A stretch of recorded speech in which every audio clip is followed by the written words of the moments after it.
Slack skews toward enterprise with new user groups. Nintendo's first big mobile game gets delayed till next year. Twitch starts highlighting non-gaming live streamers, and more. It's Thursday, October 29th, and this is Crunch Report.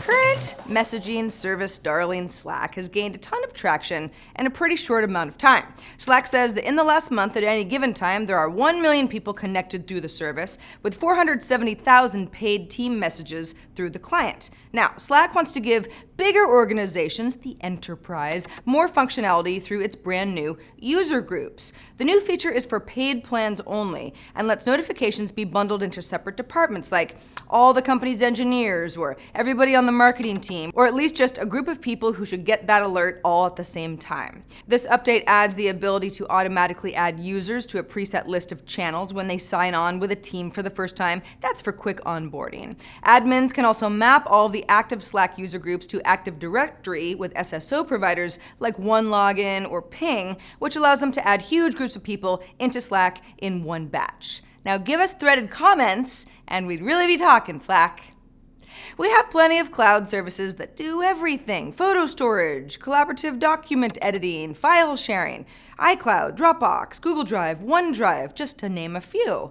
But to use just one service for everything you store in the cloud? Probably not. Nobody does that because there still isn't that perfect one solution for everything. A company called UpThere, it's a Palo Alto-based startup coming out of stealth today, has been on this case since back in 2011 and has a pretty impressive list of investors from Kleiner Perkins to Google Ventures, even Western Digital, and founders who came from Apple Software's engineering team, Oracle, and Google. UpThere wants to be your total storage solution and use their own servers. So by building a file system that directly writes to the cloud, UpThere wants to bypass your local storage completely and build off the fact that devices are essentially pretty much always connected to the internet these days, and they don't need their own hard drives or local storage. UpThere is getting ready to release 2 apps for macOS, iOS, and Android in the next few weeks that should demonstrate how the company handles photo, video, music, and documents without using folder hierarchy.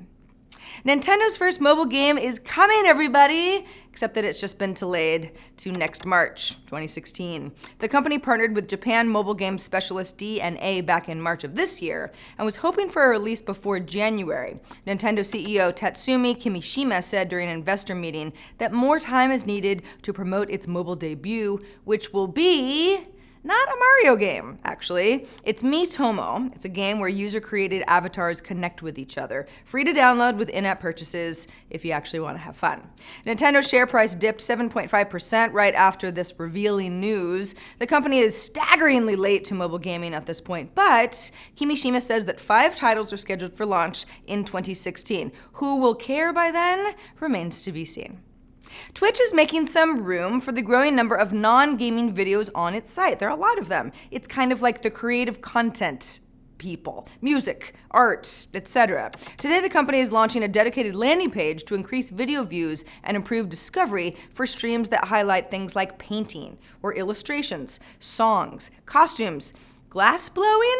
Yep, even that too. Twitch, which is owned by Amazon, has supported all kinds of content in the past, but it was just whatever gamers would post to their own channels, and that could make it hard for other people to find. Still, the company says that creative content has been growing at 40% month over month, with almost 100,000 broadcasters and 2 million monthly viewers.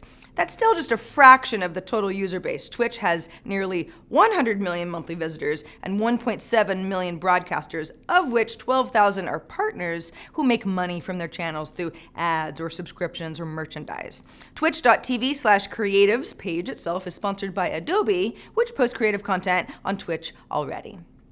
The members of the European Parliament voted earlier today that former U.S. government contractor Edward Snowden should be granted asylum in Europe on the grounds that he is a defender of human rights.